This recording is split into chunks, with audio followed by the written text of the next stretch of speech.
कि ये सभी किताबें हैं ज्योग्राफी की। मुझे काफ़ी सारी किताबें यहाँ पे देखने को मिल रही हैं। धनौदा खुर्द गांव है, उनमें पहली जेआरएफ ये निकली है। यानी भाई सिर्फ पढ़ाई की हो, घर का काम भी सारा, कपड़े वगैरह, बर्तन, रोटी पानी सब बनाती है, सब सारे काम। और ये सबसे अच्छी बात ये है कि ये पहले ही प्रयास में इन्होंने किया है और इस गाँव से पहली जेआरएफ है ये। घंटे का ये नहीं है सर, मैटर नहीं करते हमारा हम कितना घंटे पढ़ रहे हैं, मैटर ये करता है कि हम प्रोडक्टिव काम कितना कर रहे हैं। बहुत बढ़िया लग रहा है कि मेरे गांव में शायद इससे पहले किसी ने जेआरएफ किया नहीं है, किसी भी लड़की ने या किसी लड़के ने। ये पहला ही मुकाम मेरे गांव, दोनों गांव का है। किस प्रकार से आप दोनों सब्जेक्ट हैं, पेपर 1 भी है पेपर 2 भी है, उसको आप कैसे मैनेज करते हैं? तो मोटिवेशन कैसे मिलता था आपको? मोटिवेशन सर, पापा के जाने के बाद ताऊ जी ने क्या कि शुरू से दोनों घरों को संभाल के रखा है। एक तरफ से इनका भी नाम ऊंचा हो सर, तो हमेशा खुद को पॉजिटिव रखा। कि मैंने शुरू में सर ज्योग्राफी ऑनर्स ली थी, मेरे को पता भी नहीं था कि ज्योग्राफी ऑनर्स क्या होती है। मेरी सिस्टर उन्होंने बताया कि तेरा ज्योग्राफी में इंटरेस्ट है, तू ले ले, अपने आप तेरे को आगे पता चल जाएगा।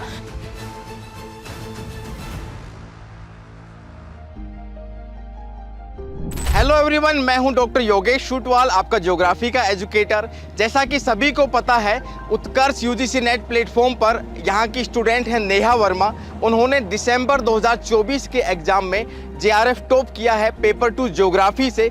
आज उन्हीं से मिलने, उन्हीं के गांव धनौदा खुर्द में आज हम पहुंच चुके हैं। आज वहां उनके परिवार के पास जाएंगे, उनसे बात करेंगे, उनके माता पिता से, और उनके गांव का यहाँ पे माहौल देखेंगे कि किस प्रकार से उन्होंने यहाँ पे रह के तैयारी की है, और सभी बातों की जानकारी यहाँ पे लेने वाले हैं। पहुंच चुके हैं यहाँ पे धनौदा खुर्द गाँव में। आज हम उन्हीं के घर में हाजिर हैं। आज अपन नेहा वर्मा से बात करेंगे, उनके परिवार से बात करेंगे, किस प्रकार से उन्होंने तैयारी की, पहले ही प्रयास में यहाँ पे जेआरएफ क्वालिफाई किया है। तो आइए उनसे बात करते हैं, उनके घर में चलते हैं। बिल्कुल, हम आ चुके हैं इनके घर में। नेहा वर्मा का घर है, यहाँ मिल सकते हैं। इनके पिताजी हैं। नमस्ते जी। नमस्ते। और यहाँ में हमारे साथ में है हमारी स्टूडेंट नेहा वर्मा, जो कि अभ्युदय बैच से हैं। कैसे हैं नेहा? बढ़िया सर, आप बताइए। एकदम बढ़िया, एकदम बढ़िया। तो सबसे पहला मेरा यही सवाल कि जो एकदम ग्रामीण क्षेत्र है और इतना अच्छा परिवार है, पूरा जॉइंट फैमिली है, सभी लोग साथ में प्यार से रहते हैं, लेकिन पढ़ाई का इतना अच्छा यहाँ पे माहौल है कि मैं अभी बात कर रहे थे, सभी लोग यहाँ पे जो सभी इनके छोटे भाई बहन हैं, सभी पढ़ाई में बहुत अच्छे हैं, सभी इंटेलिजेंट भी हैं। उसी प्रकार से इन्होंने भी वही जो मुकाम हासिल किया है जिनके ये हकदार थे। तो मैं इनसे सबसे पहले पूछना चाहूँगा इनके पिताजी से कि जेआरएफ क्वालिफाई हुआ है, कि बड़ी सफलता है, तो आपको कैसा लग रहा है? बहुत बढ़िया लग रहा है सर। ओके, आपकी बेटी ने ये मुकाम हासिल किया है, ये कल को कॉलेज में अब ये पढ़ाएंगे, स्टूडेंट को, विद्यार्थियों को पढ़ाएंगे, तो आपको ये कैसा, कितनी खुशी हो रही है? बहुत ज़्यादा अच्छी सर। ओके, बहुत अच्छी है। बहुत ज़्यादा।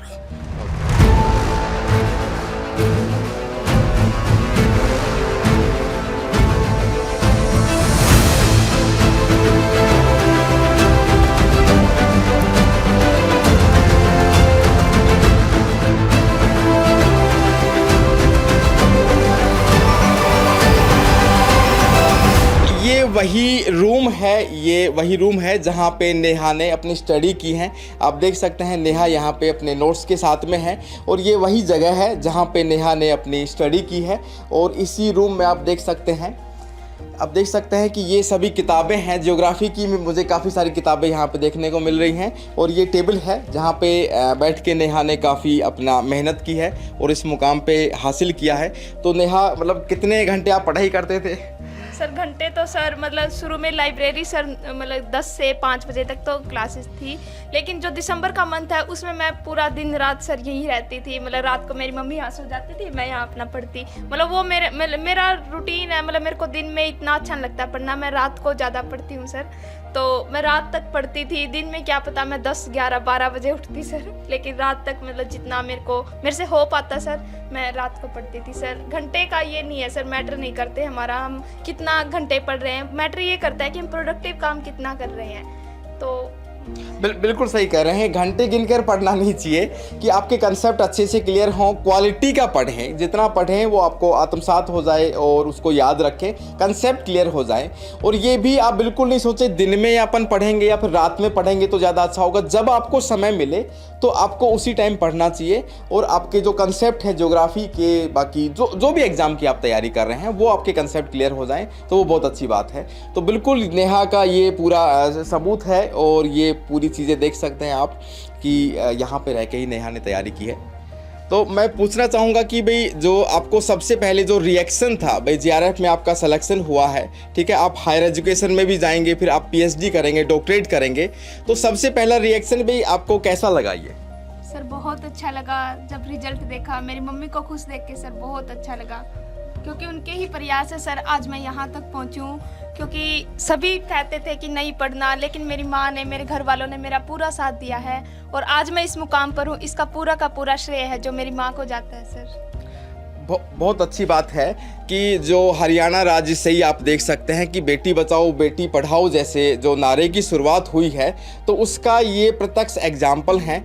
तो मैं साथ ही साथ पूछना चाहूँगा इनकी माता जी से कि इनको कैसा महसूस हुआ, इतनी अच्छी ये मुकाम पर पहुँचे हैं। बहुत अच्छा लगा जी मुझे इनका नाम देखकर, इनको ऐसे पढ़ते हुए देखकर, इनके पापा का नाम रोशन किया, इसके दादाजी का नाम रोशन किया, तो मेरी तो खुशी समाई नहीं जा रही सर। बहुत अच्छा लगा, मेरी बेटी बस इतनी ऊंचाई पर पढ़े लिखे, इनका नाम रोशन करे और इससे अच्छा मुझे क्या लगेगा। Thank you sir. और हमारे साथ में ही है इनकी बड़ी सिस्टर भी हैं और वो जॉब में हैं साथ में, और वो भी इंटेलिजेंट हैं। उनसे पूछेंगे भाई छोटी बहन को ये सफलता मिली है तो कैसा महसूस हो रहा है? बहुत अच्छा लग रहा है सर। भी पहले ही प्रयास में इसने जेआरएफ कर लिया और इसके ही प्रयासों से और मेरी माँ के और मेरे परिवार के सपोर्ट से ये सब कुछ हुआ है। इसकी मतलब सब्जेक्ट भी इसका अच्छा हो गया और ये आगे भी बढ़ेगी। मैं चाहती हूँ कि बहुत आगे तक जाए और हमारे परिवार का नाम ऐसे ही रोशन करे। Thank you sir. तो उत्कर्ष परिवार की तरफ से बहुत बहुत शुभकामनाएं। और साथ इनके ताऊजी से बात करेंगे जिनका पूरा परिवार को इन्होंने एक पितामह की तरह संभाला हुआ है और इनका पूरा योगदान है इस जर्नी में, उस पूरे परिवार को संभालने में और इनकी पढ़ाई लिखाई से दिन रात से लेके मेहनत करने में। उनका कैसा महसूस हुआ उनको इस सफलता को लेके? हमें तो सर इतना बहुत बढ़िया लग रहा है। मेरे गांव में शायद इससे पहले किसी ने जेआरएफ किया नहीं है, किसी भी लड़की ने या किसी लड़के ने। यह पहला ही मुकाम मेरे गांव, दोनों गांव का है शायद। तो दनौदा खुर्द गांव है, उनमें पहली जेआरएफ ये निकली है। और ये सबसे अच्छी बात ये है कि ये पहले ही प्रयास में इन्होंने किया है। ये काफ़ी प्रेस्टिजियस एग्ज़ाम है। इस एग्ज़ाम को मतलब देखेंगे तो इंडिया में काफ़ी प्रेस्टिजियस एग्ज़ाम है और इस गांव से पहली जेआरएफ है ये, ठीक है। तो इनके बारे में ताऊजी बता रहे हैं कि ये कैसा इनकी दिनचर्या रहती थी, मतलब पढ़ाई की। आप पूरा दिन पढ़ना, लड़की को और कुछ नहीं करना, सिर्फ पढ़ाई पढ़ाई, बहुत अच्छे तरीके से पढ़ना, घर का काम भी करना साथ में। ये नहीं भाई सिर्फ पढ़ाई पढ़ाई की हो, घर का काम भी सारा, कपड़े वगैरह, बर्तन, रोटी पानी सब बनाती है, सब सारे काम करती है। ये हमारे भारतीय परिवार के बहुत अच्छे संस्कार हैं कि ये पढ़ाई के साथ में घर का काम भी ये करते थे। ये बहुत अच्छी बात है। तो पढ़ाई के साथ में इन्होंने घर का काम भी किया और ये मुकाम हासिल किया है, तो इनको बहुत बहुत शुभकामनाएं। तो मैं आपसे ये पूछना चाहूँगा नेहा कि सुबह से शाम तक आपका एक रूटीन क्या होता था? कितने बजे जैसे आप उठते थे और किस प्रकार से आप दोनों सब्जेक्ट हैं, पेपर 1 भी है, पेपर 2 भी है, उसको आप कैसे मैनेज करते थे? सर शुरुआत में मैंने लाइब्रेरी ज्वाइन की थी क्योंकि क्लासेस है, घर पे वाईफाई की सुविधा नहीं थी। तो वहाँ पर क्या है कि अच्छे से शुरू में मैंने नवंबर तक मेरी सभी जो क्लासेस हैं नोट्स प्रॉपर बनाए। लाइब्रेरी में जाती थी मैं सुबह, मतलब काम हो जाता, वरना मतलब 10-11 बजे तक मैं लाइब्रेरी जाती और 5 बजे तक मैं अपने घर वापस आ जाती थी।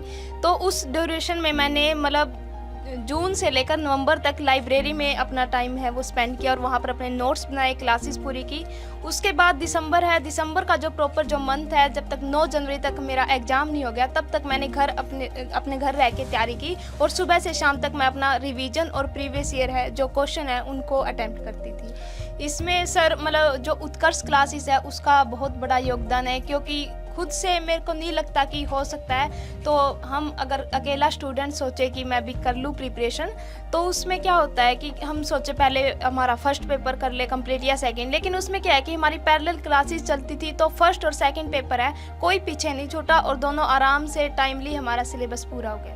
बिल्कुल, ये बात बहुत अच्छी है कि देखो किसी भी सफलता में मेहनत तो खुद की होती ही है, लेकिन उत्कर्ष परिवार का बता रहे हैं कि इन्होंने जो बैच ज्वाइन किया था, अभ्युदय बैच था आपका? सर, अभ्युदय अभ्युदय बैच था। अभ्युदय नाम का बैच था। तो उन्होंने इसमें पेपर 1 और पेपर 2 दोनों की तैयारी की। और मैं सभी स्टूडेंट को बताना चाहता हूं कि पेपर 1 और पेपर 2 दोनों हैं, उन दोनों को पैरेलल लेना है। कभी ये नहीं सोचें कि पेपर 1 को हम पहले कर लें, पेपर 2 को बाद में कर लेंगे, या फिर पेपर 2 को हम पहले कर लें। ऐसी गलती नहीं करनी है। दूसरी बात ये कि इन्होंने साथ में नोट्स भी बनाए, खुद के नोट्स यहाँ पे बनाए हैं, जो कि लास्ट के महीने में जो 1 महीना होता है लास्ट का रिवीजन का, उसमें ये बहुत हेल्पफुल होते हैं। खुद के नोट्स बनाए होते रहते हैं, क्योंकि जो बुक्स रहती हैं, बुक्स अपने पास में बहुत सारी रहती है, लेकिन खुद के जो सेल्फ नोट्स हैं, बुलेट पॉइंट के आधार पे टॉपिक वाइज जो नोट्स रहते हैं, उनकी काफ़ी हेल्प मिलती है।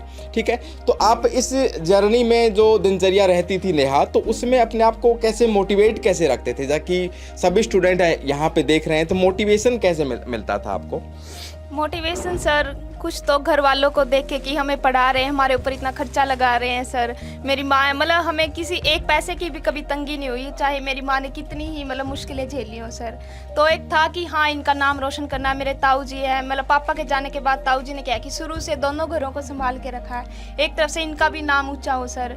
तो मोटिवेशन हमेशा खुद को पॉजिटिव रखा और एक लगन से तैयारी की सर, यही मोटिवेशन था। बिल्कुल, परिवार से ही मोटिवेशन मिलता है, वहीं से ताकत भी मिलता है। अपने लोगों के लिए जीना और उनके लिए एक मुकाम हासिल करना, ये सबसे बड़ा मोटिवेशन तो यही है। ठीक है, तो ये जो मोटिवेशन है ये बहुत अच्छी बात है। मैं ये पूछना चाहूँगा आपसे कि जो पेपर 2 है, जो उसकी यूनिट्स हैं, आपकी ज्योग्राफी की 10 यूनिट हैं, तो उनको आपने कैसे मैनेज किया और उसके नोट्स कैसे बनाए? थोड़ा सा ईजी करके बताएंगे ताकि बाकी स्टूडेंट्स भी ये चीज़ सीख सकें।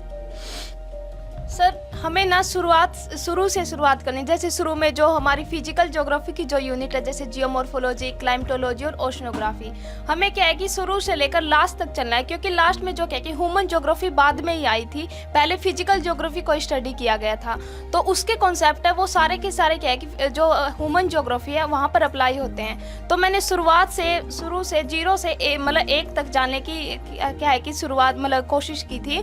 तो मैंने पहले जियोमॉर्फोलॉजी कंप्लीट की, फिर ओशनोग्राफी, फिर मतलब क्लाइमेटोलॉजी, यूनिट वाइज सिलेबस है उसको कंप्लीट किया। और जो नोट्स हैं उसमें वैसे तो हमारे पास बुक्स भी हैं, क्योंकि टीचर हमें पूरा मटेरियल प्रोवाइड करते हैं। ये नहीं कि हमें जो PDF मिलती है उसको हम एज इट इज़ उतार लें। हमें क्या है कि जो चीज़ें हमारे कॉन्सेप्ट क्लियर है उनको हम ना लिखें, क्योंकि उससे क्या होगा कि नोट्स हैं वो बड़े बड़े हो जाएंगे, फिर हमें पढ़ना मुश्किल होगा। तो सिर्फ वो पॉइंट जो important point exam point of view से इंपॉर्टेंट है और जो क्या है कि हमें याद नहीं होते, हमें उनको लिखना है और फिर उनको पढ़ना। इससे क्या है कि नोट्स हैं वो कंसाइज फॉर्म में होंगे हमारे, जिससे उनको पढ़ना बहुत आसान हो जाएगा और हम मतलब मल्टीपल टाइम उनकी रिवीजन कर सकते हैं। बिल्कुल सही कह रहे हैं कि भाई जो क्लासेस होती थी तो उनके नोट्स ये पैरेलल बनाते रहते थे, ये सबसे अच्छी बात है। और इन्होंने बहुत अच्छी बात बताई है कि भाई जो फिजिकल ज्योग्राफी और ह्यूमन ज्योग्राफी और 3 जो यूनिट आपकी बचती हैं 8th और 9th और 10th नंबर की, जो इंडियन ज्योग्राफी भी उसमें आती है, ज्योग्राफिकल टेक्निक और ज्योग्राफिकल थॉट, तो इन्होंने 3 कैटेगरी में पूरे सिलेबस को बांट दिया। ठीक है, तो वो बहुत अच्छी बात है। फिजिकल ज्योग्राफी ही पहले आई थी, वैसे देखा जाए तो प्रकृति का निर्माण ही पहले हुआ है, उसके बाद में ही ह्यूमन आया है। तो पहले फिजिकल ज्योग्राफी, फिर ह्यूमन ज्योग्राफी, उसके बाद में जो आपकी यूनिट्स हैं उनके इन्होंने नोट्स बनाए। और नोट्स भी आप इस तरीके से बनाएं कि वो आपको लास्ट के महीने में उनको रिवाइज करने में आसानी रहे। और ज्योग्राफी एक ऐसा सब्जेक्ट है, कंसेप्ट के साथ में आप डायग्राम भी बना सकते हैं, तो उन डायग्राम्स को आपको रिवाइज करने में आसानी भी रहती है। पूरा जो सिलेबस है अगर देखेंगे 10 यूनिट आपकी 10 बुक है, लेकिन आपने अपने हिसाब से रजिस्टर में नोट्स बनाए हैं तो बहुत आसान हो जाता है, कॉन्साइज वे में, वो शॉर्ट फॉर्म में हो जाते हैं। बहुत अच्छी बात है ये। तो दूसरी चीज़ मैं आपसे नेहा ये पूछना चाहूँगा कि एग्ज़ाम के ड्यूरेशन में जो एग्ज़ाम आपने दिया तो उसमें पेपर को अटेम्प्ट करने की आपने कैसे स्ट्रेटजी बनाई, उसके बारे में सभी स्टूडेंट्स को बताइए। सर एग्जाम में क्या है कि सबसे पहले हमें रिलैक्स माइंड से जाना और पॉजिटिव जाना है। ये नहीं सोचना कि हमारा ना हुआ तो क्या होगा, कोई दिक्कत नहीं है, हमने अगर तैयारी की है तो हमारा ज़रूर होगा। तो शुरू में मतलब सबसे पहले मैंने ज्योग्राफी जो सब्जेक्ट है उसका पेपर किया था, पेपर 2, क्योंकि मेरी ज्योग्राफी पे ज़्यादा पकड़ है। मैंने शुरुआत से ही ज्योग्राफी जो क्या है कि पढ़ी है। पहले मैंने ज्योग्राफी को कंप्लीट किया, ज्योग्राफी का 2nd पेपर कंप्लीट किया। उसमें से भी जो क्वेश्चन थे जो मेरे को लगा कि डाउटफुल है उनको मार्क फॉर रिव्यू के लिए छोड़ दिया। उसके बाद मैंने कॉम्प्रीहेंशन सोल्व किया। मेरा मैथ बैकग्राउंड नहीं है तो मैथ थोड़ा वीक है, इसलिए मैंने पहले कॉम्प्रीहेंशन सोल्व किया, फिर मैं बेसिक्स क्वेश्चन से लगी, क्योंकि शुरू में जो DI है वो बहुत ज़्यादा टाइम कंज्यूमिंग है। उसके बाद मैंने सीरीज से सारे के सारे जो 45 नंबर तक क्वेश्चन है उनको कंप्लीट किया। लास्ट में मैंने DI और मैथ को देखा। मतलब मेरा एग्ज़ाम 20 मिनट पहले हो गया था। अगर हम क्या है कि टाइम को प्रॉपर मैनेज करके चले तो हमारा जो सिलेबस है, जो मतलब पेपर है, वो टाइमली पूरा हो जाएगा। तो मैथ और जो DI है, जो मतलब मेरा तो मैथ DI, लेकिन आपको लगता है कि आपका कोई सब्जेक्ट वीक है तो आप उसको लास्ट में छोड़ें और एक कोई भी क्वेश्चन है उसके ऊपर ज़्यादा अपना टाइम है वो इन्वेस्ट ना करें, जिससे कि अगर लास्ट में अगर टाइम कम है तो हम पैनिक हो जाएंगे, तो कोई कुछ क्वेश्चन है जो सही होने वाले वो भी हमारे गलत हो जाएंगे। ये बहुत अच्छी बात है इन्होंने बताई स्ट्रेटजी की। जब भी आप एग्जाम देने जाएं तो स्ट्रेटजी प्रॉपर बना के जाएं, ठीक है। अगर आपका साइंस बैकग्राउंड है, मैथमेटिक्स आपकी अच्छी है, तो आप पहले अटेम्प्ट करने की रिस्क ले सकते हैं। लेकिन अगर आप मैथ बैकग्राउंड से नहीं है, जैसा कि ज्योग्राफी जो सब्जेक्ट है ह्यूमैनिटीज़ का माना जाता है, तो आप मैथ्स और रीजनिंग वाला पोर्सन जो कि टाइम टेकिंग होते हैं उसको लास्ट में ही रखें, ठीक है। इनका पेपर 2 ज्योग्राफी बहुत स्ट्रॉन्ग था तो इन्होंने पहले उसको अटेम्प्ट किया। उसमें भी पैराग्राफ जो होते हैं 141 से 150 तक दो पैराग्राफ आते हैं, तो 2 पैराग्राफ में आपके 10 क्वेश्चन होते हैं। अगर आप उनको सबसे पहले अटेम्प्ट करते हैं तो वो भी अच्छी बात रहती है। उससे आपके अंदर एक कॉन्फिडेंस भी आ जाएगा पेपर ड्यूरेशन के दौरान। पेपर जब आप दे रहे होंगे तो वहाँ पे जो कॉन्फिडेंस होता है वो बहुत मैटर करता है। दूसरी चीज़ ये कि रिजल्ट की परवाह नहीं करें, ये बहुत अच्छी बात इन्होंने बताई है कि रिजल्ट की परवाह बिल्कुल भी नहीं करें। पेपर की ड्यूरेशन में पूरा फोकस रखें और एक क्वेश्चन पे कभी भी ज़्यादा टाइम इन्वेस्ट नहीं करें। एक क्वेश्चन अगर आ रहा है तो उसको सोल्व करें, नहीं तो बिल्कुल आगे बढ़ जाएं, नहीं तो आपका बहुत टाइम लग जाएगा। और इनका 20 मिनट पहले पेपर हो गया, ये तो बहुत अच्छी बात है। इसका मतलब काफ़ी इनके बेसिक अच्छे कंसेप्ट हैं वो क्लियर हैं और काफ़ी कॉन्फिडेंट भी थे, ये बहुत अच्छी बात है। तो नेहा, मैं इसके आगे मैं ये पूछना चाहूँगा कि जो उत्कर्ष परिवार की एप्लीकेशन थी, पेपर 1 भी आपने लिया था वहाँ से? पेपर 1 और पेपर 2 दोनों आपने लिए थे, तो उसके ड्यूरेशन में पेपर 1 और पेपर 2 दोनों की क्लासेज होती थी, तो उससे आपको कितनी हेल्प मिली और किस प्रकार से आपने उसके नोट्स बनाए जो आपकी क्लासेज होती थी, उसके बारे में बताइए। सर, उत्कर्ष एप्लीकेशन से बहुत ज़्यादा हेल्प, मतलब सारा ही मतलब वहाँ से किया है सर मैंने। मतलब मेरे बेसिक जो कॉन्सेप्ट थे वो क्लियर थे। कुछ ये भी है क्योंकि मैंने शुरू में सर ज्योग्राफी ऑनर्स ली थी, मेरे को पता भी नहीं था कि ज्योग्राफी ऑनर्स क्या होती है। मेरी सिस्टर उन्होंने बताया कि तेरा ज्योग्राफी में इंटरेस्ट है, तू ले ले, अपने आप तेरे को आगे पता चल जाएगा। फिर सर मैंने मास्टर्स भी ज्योग्राफी से की, तो एक ये था कि मेरा मतलब बेसिक जो कॉन्सेप्ट है वो क्लियर थे। और कुछ इतने अच्छे एजुकेटर है। फर्स्ट पेपर सर मैंने पहले कभी नहीं पढ़ा, ना ही मैंने कभी कोई तैयारी की थी मतलब इससे रिगार्डिंग। तो जो टीचर्स पढ़ाते थे मैं उसी से पढ़ती थी। मतलब अनिल सर हैं, जिसमें हिमांशु सर है। मतलब मेरे को मैथ से बिल्कुल डर लग रहा, लेकिन सर की क्लास में कभी ये नहीं लगा कि हम ऑनलाइन क्लास में बैठे हैं साथ। मतलब sense of humour Himanshu sir का बहुत अच्छा है सर। अनिल सर हो गए, ICT वाले सर है, बुशरा मैम है, सभी ने बहुत अच्छे से करवाया। मतलब फर्स्ट पेपर जो जितना उत्कर्ष क्लासेस ने करवाया वहीं से मैंने किया और मेरे 33 मार्क्स है सर फर्स्ट पेपर में। बहुत अच्छा। मतलब ऐसे ही पहले दोनों पेपर चलते रहे और उत्कर्ष एप्लीकेशन से सर बहुत हेल्प मिली है। मैंने बुक्स नहीं पढ़ी सर इस टाइम ड्यूरेशन में, सिर्फ जो PDF नोट्स मेरे को मिलते थे और लास्ट टाइम पे मतलब टेस्ट सीरीज हमें मिली थी जो मतलब फुल लेंथ पेपर थे, उनको अटेम्प्ट किया सर। बहुत हेल्प मिली सर उत्कर्ष क्लासेस। बहुत बढ़िया, बहुत बढ़िया। तो इन्होंने बताया कि जो पेपर 1 और पेपर 2 दोनों के दोनों इन्होंने एप्लीकेशन से पढ़े हैं। Anil sir, Himanshu sir, Bushra ma'am, सभी के इन्होंने नाम बताए हैं। और पेपर 2 भी ज्योग्राफी है वो भी इन्होंने लिया है और वो बहुत अच्छे से इन्होंने कवर किया। दूसरी चीज़ नेहा, आप ये भी बताएं, जो टेस्ट सीरीज़ आपने दिया होगा, एप्लीकेशन पे ही टेस्ट सीरीज होगा, तो उसकी कितनी हेल्प मिली? टेस्ट सीरीज एक बहुत बड़ा क्रूशियल रोल रहता है, क्योंकि भाई आप लड़ाई करने जाएंगे तो लड़ाई की प्रैक्टिस आपकी पहले हो गई, ठीक है। तो आप घर पे प्रैक्टिस हो गई तो भाई आपका युद्ध है, मैदान है, उसमें आप अच्छा परफॉर्म कर पाएंगे। तो उसमें टेस्ट सीरीज का एक बहुत बड़ा रोल रहता है। तो उत्कर्ष की टेस्ट सीरीज ने आपको कितनी हेल्प की, ये बताइए।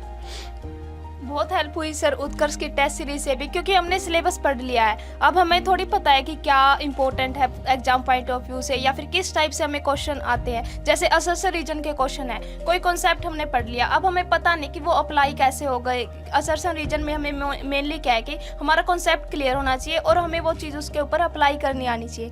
तो टेस्ट सीरीज में सर बहुत हेल्प मिली, क्योंकि जो सिलेबस था हमें पढ़ाया गया था उससे अदर सिलेबस से अलग भी हमें क्वेश्चन दिए गए थे, क्योंकि इतना कम टाइम था। तो पूरा सिलेबस मतलब जो कुछ एडजॉइनिंग जो पॉइंट होते हैं उनको हम सिलेबस में क्या पता ना कवर कर पाए, तो वो टेस्ट सीरीज के माध्यम से हमें पता चला कि ये चीज़ें भी इसमें शामिल हो सकती हैं। और साथ में एक बेनिफिट ये भी था कि उसमें मतलब लीडर बोर्ड भी लास्ट में मिलता था उससे ये होता था कि मैं फर्स्ट पे आनी चाहिए, मतलब थोड़ा एक कंपटीशन होता है ना सर, वो था। बिल्कुल एक कंपटीशन की भावना हाँ, रहती उसके साथ साथ हमें मतलब गलत है सही है उसका भी पता चल जाता और उसकी एक्सप्लेनेशन भी मिलती थी।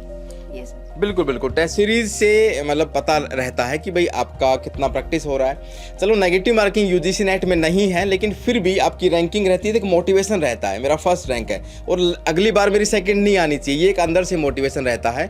और साथ ही साथ उसका सॉल्यूशन भी मिलता है, टेस्ट सीरीज का सॉल्यूशन मिलता है, तो उससे आपको काफ़ी सारी हेल्प यहाँ पे मिल जाती है। तो नेहा अब ये बताएं कि भाई आपका ये सिलेक्शन भी हुआ है, आप साथ बीएड भी कर रहे हैं, तो फ्यूचर को लेके क्या प्लानिंग है? ठीक है, आपका जीआरएफ भी हुआ है, तो आपका टीचिंग लाइन में तो रहना ही है आपको, तो फ्यूचर को लेके आपकी क्या प्लानिंग है? फ्यूचर सर शुरू से ही मेरा मतलब टीचिंग में बहुत ज़्यादा मतलब इंटरेस्ट है। मतलब वैसे आस पड़ोस में देखते हैं किसी का सिलेक्शन हो गया जो कम्पिटिटिव एग्जाम में, तब थोड़ा होता था कि क्या इतनी लंबी लाइन में लग गए हैं, मतलब बहुत लंबा प्रोसेस है टीचिंग का। लेकिन फिर ये भी है नहीं, एक अंदर से ड्रीम है कि नहीं टीचर ही बनना है। तो सर अब जेआरएफ हो गया, अब तो क्या है कि मैं साथ के साथ बीएड कर रही हूँ, मेरा प्लान भी मतलब क्या पता भी मतलब क्योंकि वैकेंसी इतनी जल्दी निकलती नहीं है, तो साथ में ये है कि अगर टीचिंग की केवीएस स्कूल है मतलब उसकी जो मतलब वैकेंसी निकल जाए तो वहाँ पर अप्लाई कर दूँ, वरना मतलब हायर एजुकेशन में जाने का है कि कॉलेज में टीचिंग करनी है। पीएचडी भी करना चाहते हैं? यस सर, पीएचडी करनी किस है। किस एरिया में पीएचडी करना चाहते हैं? कोई टॉपिक सोचा है? क्योंकि पीएचडी जो होती है वो इंटरेस्ट के ऊपर डिपेंड करती है, क्योंकि उसमें आपको 3 से 4-5 साल बिताने होंगे, वो स्टडीज होती हैं आपकी। तो किस एरिया में आपने सोचा है पीएचडी करने का? सर मैंने इतना, मेरा फिजिकल ज्योग्राफी में इंटरेस्ट है सर, तो मैं मतलब अभी सोचा नहीं है कि कौन सा टॉपिक लूँगी, तो इतना पता नहीं है सर, अभी स्टडी करूँगी। अभी जेआरएफ हुआ, मतलब ये भी नहीं था कि बहुत लंबा टाइम हो गया मेरे को तैयारी करते, सिर्फ तैयारी में ही गए हैं, मतलब जो 6 मंथ है। मेरी अभी मास्टर्स कंप्लीट हुई थी, तो सर फिजिकल ज्योग्राफी में ही मैं अपनी रिसर्च है वो तो करना नेहा का इंटरेस्ट फिजिकल ज्योग्राफी में है, और ये सच भी है कि जिसमें आपका इंटरेस्ट रहता है वही सब्जेक्ट पीएचडी में चूज करना चाहिए। मैं इसलिए पूछ रहा हूँ कि जो सभी फैकल्टीज़ हैं वो सभी पीएचडी किए हुए हैं, डॉक्टरेट हैं, या फिर सभी लोग पीएचडी सबमिशन स्टेज में हैं। तो उत्कर्ष परिवार केवल इतना नहीं है कि भाई आपका एग्जाम क्वालिफाई हुआ और भाई बात यहाँ पे ख़त्म हो गई, ऐसा बिल्कुल भी नहीं है। एक परिवार की तरह है कि भाई आपको पीएचडी चाहिए तो उसमें भी गाइडेंस देने का मौका मिलेगा। ठीक है, हम लोग गाइडेंस देंगे। जैसे मैंने खुद ने भी अपना पीएचडी अभी सबमिट किया है, तो उसमें पूरा एक जर्नी रहती है, किस प्रकार से आपको थीसिस बनानी है, किस प्रकार से आपको आर्टिकल्स लिखने हैं, रिसर्च पेपर लिखने हैं, तो वो एक बहुत बड़ा एक उसमें ज़रूरत पड़ती है गाइडेंस की। हाँ, सुपरवाइज़र उसमें रहता है, लेकिन शुरुआत में तो आपको एक पता ज़रूरी रहता है कि भाई किस टॉपिक पे आपको करना है और ये सारी चीज़ें। तो मतलब आपकी इस मुकाम से आपके परिवार में खुशी है नो डाउट, लेकिन जो आपके छोटे भाई बहन हैं तो उनके लिए आप क्या कहना चाहेंगे? उनको भी मोटिवेशन है और आप उनको कैसे गाइड करेंगे? जैसे कि वो गुड़िया हंस रहे हैं अभी तो उनके बारे में बताइए।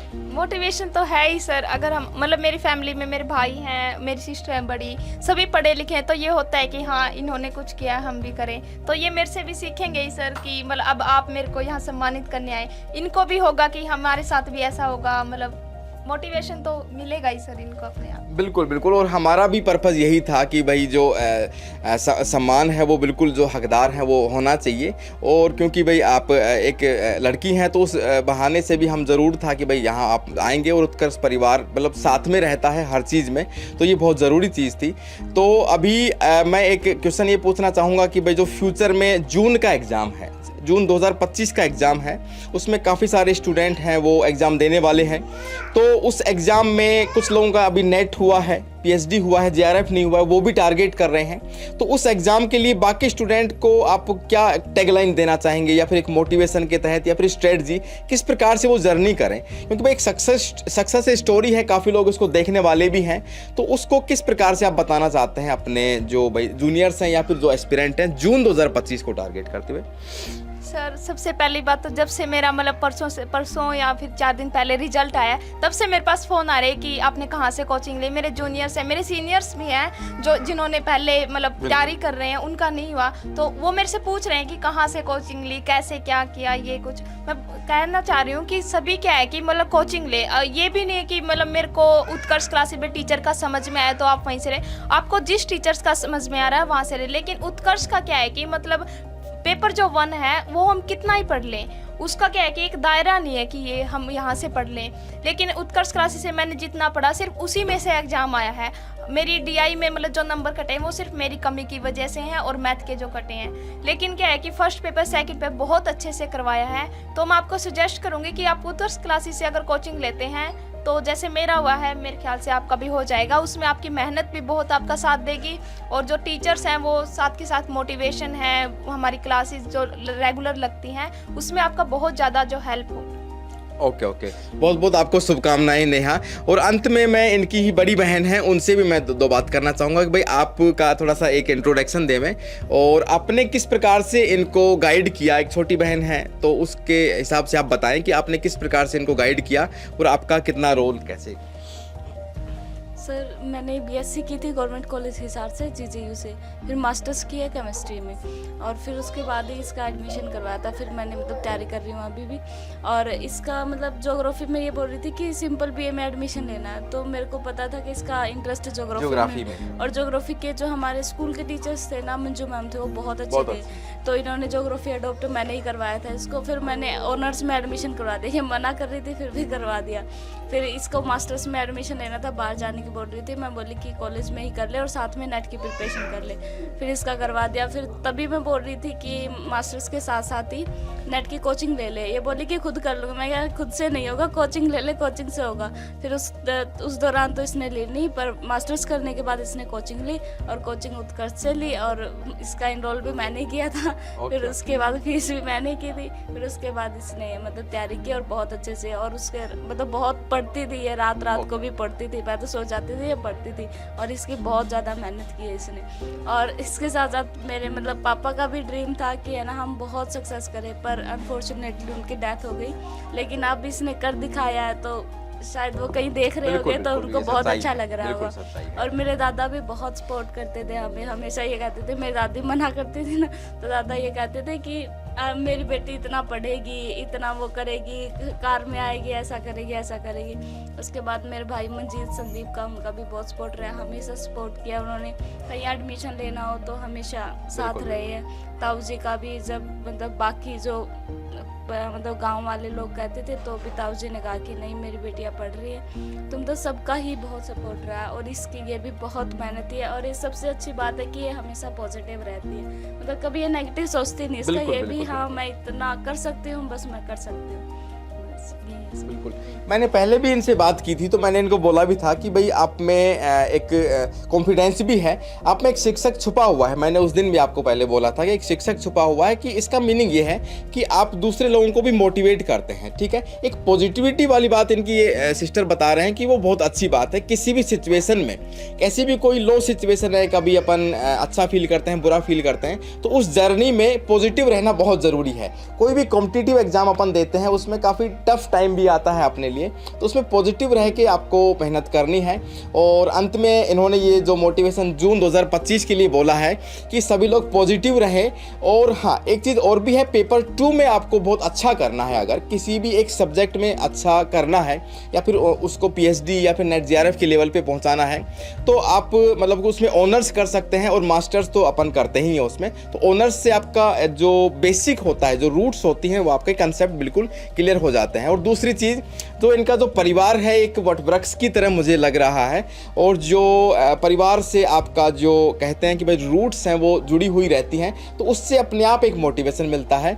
और पूरी की पूरी जो सफलता के पीछे है, तो मैं देख पा रहा हूँ कि पूरे परिवार का सपोर्ट है, इनके भाई बहन का, ताऊ जी का, माता जी का, सभी का। और एक बहुत अच्छी बात ये नेहा ने बताई कि उत्कर्ष परिवार से उनका जो लगाव है काफ़ी पुराना है।